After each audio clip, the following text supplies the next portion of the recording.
Okay, so welcome to my first YouTube video. Yay! I hope you enjoyed my angsty trailer.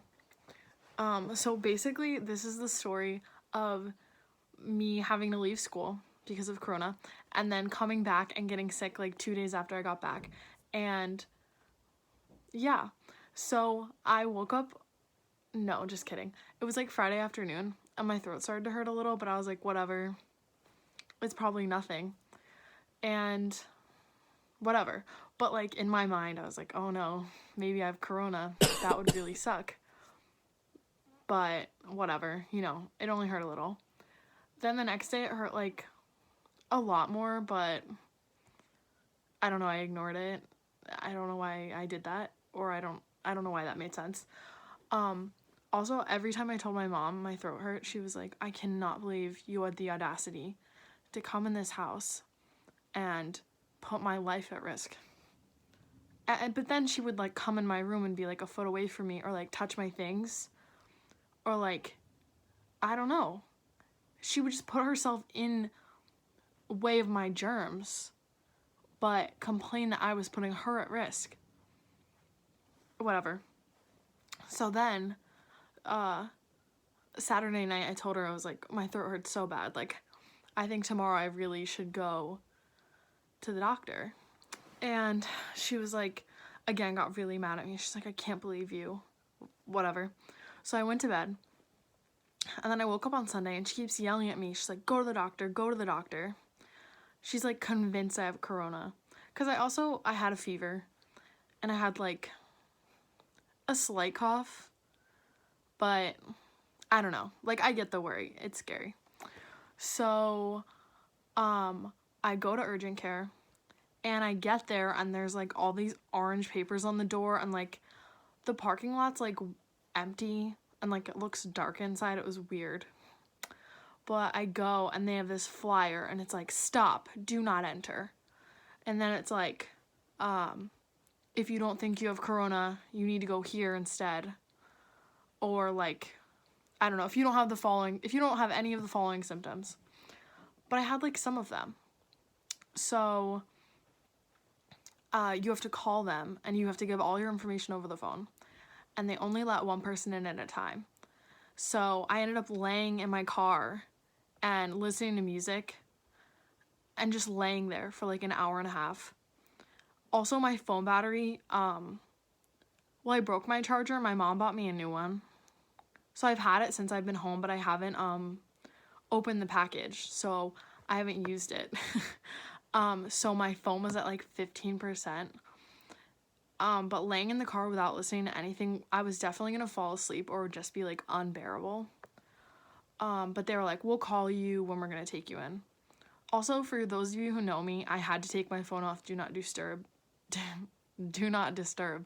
And I was really upset about that. And I forgot to put it back on for like a day. And I hated it. So if you don't have your phone on Do Not Disturb, this is my tip. Put it on Do Not Disturb. So finally they like call me and they're like, meet us at the door, bring your ID. We're gonna have a mask. Don't touch anything. Which, like, totally fair, but like kind of, it was scary, And so I go to the door and the lady like makes me put on the mask. I'm not allowed to touch any of the door handles. And then I'm like sitting in there. They didn't even test me for Corona because they were like, you don't have it. Okay, I think that's irresponsible, actually. I'd like to say that because a lot of people are asymptomatic. Not that I think I have it, but it's a dangerous world right now. So then they test me for strep, which made sense because my throat hurt so bad that I literally could not swallow without crying. And I just felt like dying a little. It was so terrible. So then they do that. Then the doctor comes in. She's like, so it came back negative. And I was like, fuck, what does that mean? Because at least like strep, you can take antibiotics, right? And you'll be better. So then I'm like, oh, maybe I do have Corona now, even though they already said they weren't going to test me. So then she looks at my throat and goes, damn, that throat's impressive. Thanks, doctor. That makes me feel so good to know that my throat looks so bad that you're going to tell me it's impressive and then tell me you can't do anything. But so then she goes, since it's negative, you might have mono. And normally I would just give you antibiotics.